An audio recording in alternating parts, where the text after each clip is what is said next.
Nah, bagi teman-teman yang mungkin bertanya, yaitu di sini kok ada keterangan PIN ujian, tapi kok masih kosong, itu kira-kira seperti apa?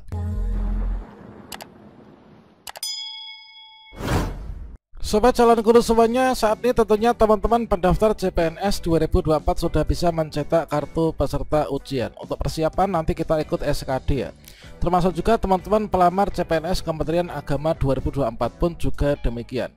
Baru saja rilis pengumuman Kementerian Agama terbaru kepada teman-teman peserta SKD CPNS 2024. Tentunya di sini harus mengetahui tata aturan mengikuti ujian CPNS 2024. Termasuk juga jangan lupa ya untuk memakai pita hijau. Kira-kira bagaimanakah aturan seleksi CPNS untuk nanti kita datang ke lokasi ujian SKD? Silakan simak video ini sampai selesai. Namun sebelum kita lanjutkan perlu saya ingatkan, bagi teman-teman yang mungkin baru pertama kali menemukan channel Calon Guru ini silakan klik tombol subscribe-nya, dan aktifkan notifikasi loncengnya, sehingga jika Calon Guru menyajikan update informasi terbaru, kalian tidak akan ketinggalan informasi. Bagi teman-teman yang melakukan pendaftaran CPNS di Kementerian Agama dan juga memutuskan untuk kita itu mengikuti SKD CPNS 2024, maka segera saja untuk melakukan pencetakan kartu peserta ujian. Untuk teman-teman peserta CPNS 2023 dan ketika kalian di tahun ini memutuskan untuk menggunakan nilai SKD 2023, sangat wajar kalau misalkan saat ini tidak muncul tombol cetak kartu peserta ujian. Bagi teman-teman yang mengikuti SKD CPNS, di sini silakan segera cetak kartu peserta ujian. Setelah itu nanti kita langsung saja untuk mengecek ya, yaitu pengumuman yang secara lengkap yang ada di instansi kita. Dan setelah teman-teman mencetak kartu peserta ujian, maka contoh tampilan untuk kartu peserta ujian CPNS 2024 adalah yang seperti ini. Inilah contoh kartu peserta ujian CPNS 2024, yaitu dari Kementerian Agama teman-teman. Nah, tentunya pada bagian ini berisikan dari informasi pribadi kita, kemudian untuk lokasi formasi yang kita daftar, kemudian juga ijazah yang kita pakai, kemudian untuk formasi jabatan yang kita lamar. Nah, selanjutnya di bagian ini secara detail kalian bisa mengetahui untuk lokasi ujiannya, kemudian untuk penjadwalan saya. Kebetulan nanti tanggal 21 Oktober ya. Kemudian kita masuknya di sesi 4. Ini adalah waktunya jam 15.30 sampai dengan jam 17.10. Nah, bagi teman-teman yang mungkin bertanya, yaitu di sini kok ada keterangan PIN ujian, tapi kok masih kosong, itu kira-kira seperti apa? Nah, terkait tentang PIN ujian ini nanti akan diberikan dari pihak panitia ya, ketika teman-teman sudah datang ke tempat ujian teman-teman. Dan ini ada kaitannya dengan kita itu diwajibkan, yaitu wajib datang 90 menit sebelum sesi ujian ya. Karena apa? Di sini kita harus datang sebelum 90 menit ya. Ini kalau misalkan saya lihat, saya tuh masuk di sesi keempat. Nah, di sini kan kalau kita lihat pada pengumuman di Kementerian Agama, di sini saya masuknya di sesi 4 ini. Nah, ini yaitu nanti 90 sebelumnya, yang mana kalau misalkan dimulai itu jam 15.30 sampai dengan 17.10, berarti saya jam 14 setidaknya ini sudah sampai di tempat ujian. Nah, di sini nanti ada kaitannya dengan yang PIN ujian. PIN ujian ini adalah registrasi, jadi nanti kita datang jam 14 ya. Ini nanti ada kegiatan ini, yaitu registrasi dan pemberian PIN peserta. Jadi nanti kalian ketika diberikan PIN peserta oleh panitia nanti dituliskan di sini ya. Nanti untuk kita login ya. Jadi ini nanti teman-teman datangnya itu 90 menit sebelum penjadwalan kita.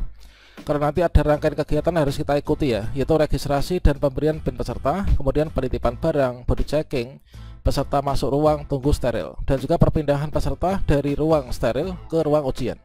Setelah itu barulah nanti kita ikut SKD, yaitu ujian. Nah, untuk teman-teman yang di sesi 1, 2, 3 ini juga sama ya. Ini adalah untuk jadwal yang selain dari Jumat, itu dalam satu harinya itu terbagi ke dalam 4 sesi teman-teman. Nah, di sini setelah kita itu mendapatkan kartu peserta ujian dan juga mengetahui sesinya, alamatnya, maka berikutnya kita harus mengetahui juga nih untuk tata aturannya ya. Nanti kita datang ke lokasi ujian itu seperti apa. Untuk nanti teman-teman yang ada di instansi lain, ini silahkan dicek di pengumuman resmi instansi masing-masing ya. Misalkan saja kalau misalkan di sini adalah di Kementerian Agama, di sini berdasarkan dari pengumuman nomor sekian tanggal 27 tentang hasil seleksi administrasi, maka berikutnya tahapannya ini adalah dilakukan yaitu penyampaian jadwal pelaksanaan SKD CPNS, yaitu di titik lokasi ujian sesuai dengan yang kita pilih ya. Adapun isi dalam pengumumannya ini adalah terkait tentang pelaksanaan SKD. Jadi setelah lulus seleksi administrasi pasca sanggah ini wajib ikut SKD ya. Ini sebagaimana tercantum dalam lampiran, kalian bisa cek untuk daftar nama masing-masing. Nah, berikutnya untuk yang menggunakan nilai SKD 2023, maka di sini tidak mengikuti SKD 2024. Rincian jadwal kalian bisa lihat di pengumuman, di lampiran, maupun juga di kartu peserta ujian masing-masing. Kemudian peserta wajib mengikuti SKD sesuai dengan jadwal dan lokasi yang ditentukan. Kita nggak boleh nih mengubah jadwal ya. Nah ini, kalau misalkan kita mengubah jadwal udah nggak bisa kan. Kalau misalkan nggak datang ya kita dianggap gugur teman-teman. Nah ini kalian harus membaca dengan cermat pengumuman, kelalaian ini tanggung jawab dari peserta ya. Kemudian kalau misalkan nggak hadir ya di sini kita dianggap gugur ya, atau dianggap tidak lulus. Kemudian di sini tanpa biaya sama sekali, jadi teman-teman hanya fokus belajar saja. Nah selanjutnya kita cek untuk tata peraturan atau tata tertibnya ya. Dan ini adalah untuk ketentuan pelaksanaan SKD CPNS Kementerian Agama. Saya rasa untuk di instansi lain pun juga sama ya. Nah ini yaitu peserta hadir setidaknya ini yaitu 60 menit ya. Kalau misalkan kita cek di kartu ujian tadi kan 90 menit ya, kita ambil amannya itu datangnya ya minimal 90 menit lah ya. Kemudian dibawa apa? Yang dibawa adalah kartu tanda penduduk, kemudian juga di sini yang masih berlaku ya, asli salinan kartu keluarga yang dilegalisir bahasa oleh pejabat yang berwenang, kartu peserta ujian. Nah ini jangan lupa juga kartu tanda peserta ujian asli ya, yang telah dicetak melalui laman SSCSN. Jadi kalau misalkan kalian bertanya apakah kita harus mencetak kartu ujian, betul sekali teman-teman. Setelah unduh kartu ujian di SSCSN itu harus dicetak karena nanti akan ditunjukkan kepada panitia ya. Nanti akan ditulis PIN di sana untuk kita login ke chat BKN. Nah selanjutnya untuk teman-teman yang di luar negeri ini ya ketentuannya. Kemudian di sini perlu diperhatikan yaitu peserta wajib mengenakan pakaian rapi, sopan dan bersepatu dengan ketentuan. Untuk pria ini adalah kemeja atas berwarna putih polos tanpa corak ya. Kemudian pita hijau dikaitkan dengan lengan kiri atas. Nah ini teman-teman, untuk teman-teman yang pelamar CPNS dari Kementerian Agama ini diwajibkan untuk mengenakan pita hijau ya. Nah pita hijau itu seperti apa? Silakan teman-teman membelinya. Itu biasanya di tempat jual beli ATK itu ada ya. Jadi nanti di lengan kiri ini ya. Ini misalkan inilah lengan, maka di sini nanti teman-teman memakai pita hijaunya itu adalah di sini. Nah ini kita pakai pita hijau di sini ya. Ini untuk teman-teman yang pria. Kemudian celana panjang bahan kain berwarna gelap ya. Selanjutnya untuk wanita ini kemeja atas berwarna putih polos tanpa corak, pita hijau diikatkan di lengan kiri atas. Kemudian celana panjang atau rok bahan kain berwarna gelap dengan panjang dan belahan rok minimal di bawah lutut ya. Bagi peserta yang berhijab ini menggunakan jilbab berwarna gelap. Nah ini tidak diperkenankan memakai kaos ya, celana atau rok berbahan jeans dan juga sendal. Kemudian ketika nanti teman-teman datang ke lokasi ujian, maka di sini yang ditunjukkan itu kelengkapan dokumen persyaratan kepada panitia untuk diperiksa dan dipastikan bahwa peserta yang datang adalah peserta seleksi yang terdaftar. Makanya di sini kita diminta nih untuk membawa KTP asli dan juga kartu peserta ujian. Itu nanti untuk dicocokkan ya. Dan juga nanti akan ada fitur yaitu face recognition biasanya. Nah ini jadi di poin nomor 5 ini sangat jelas ya bahwasanya nanti akan ada pengenalan wajah teman-teman. Nah ini peserta seleksi melakukan pengenalan wajah atau scan barcode untuk mendapatkan nomor identifikasi pribadi registrasi. Ini nanti pemberian nomor identifikasi pribadi registrasi ditutup 5 menit sebelum jadwal seleksi dimulai. Inilah merupakan salah satu alasan mengapa teman-teman harus datang lebih awal ya. Kemudian peserta wajib melakukan penitipan barang secara mandiri ya di tempat yang ditentukan. Kemudian larangannya apa? Nanti kalian dilarang ini yaitu membawa menggunakan buku, catatan, jam tangan, perhiasan dan lain sebagainya. Nah ini tidak diperbolehkan ya. Kemudian membawa senjata nggak boleh, menggunakan komputer selain aplikasi chat juga nggak boleh teman-teman.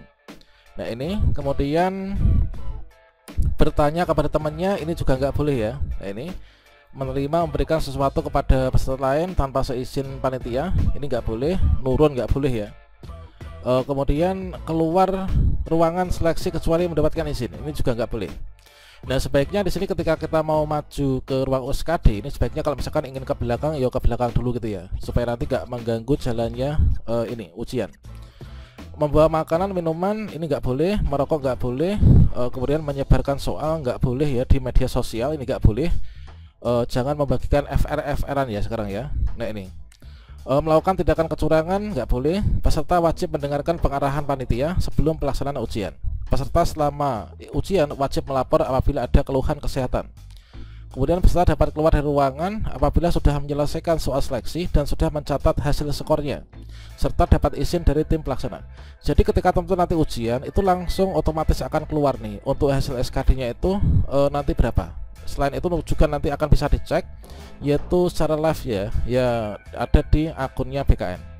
Ini untuk pembagian waktunya, tentunya teman-teman di sini sudah memahaminya ya. Nah, ini untuk sanksi peserta. Kalau misalkan di sini nanti teman-teman telat datang, maka sanksinya ini ya. Peserta yang terlambat hadir tidak diperkenankan masuk untuk mengikuti seleksi ya, dan juga dianggap gugur atau dinyatakan tidak lulus. Jangan sampai telat teman-teman.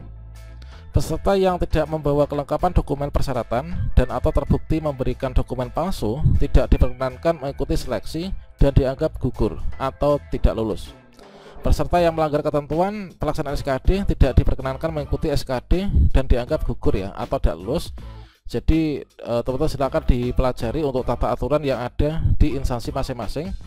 Kemudian untuk daftar nama peserta, nah ini adalah untuk ketentuan pelaksanaan SKD Kementerian Agama ya. Nah ini adalah untuk teman-teman yang ada di luar negeri, maka tata aturannya seperti ini ya. Nah ini oke, kira-kira seperti itu.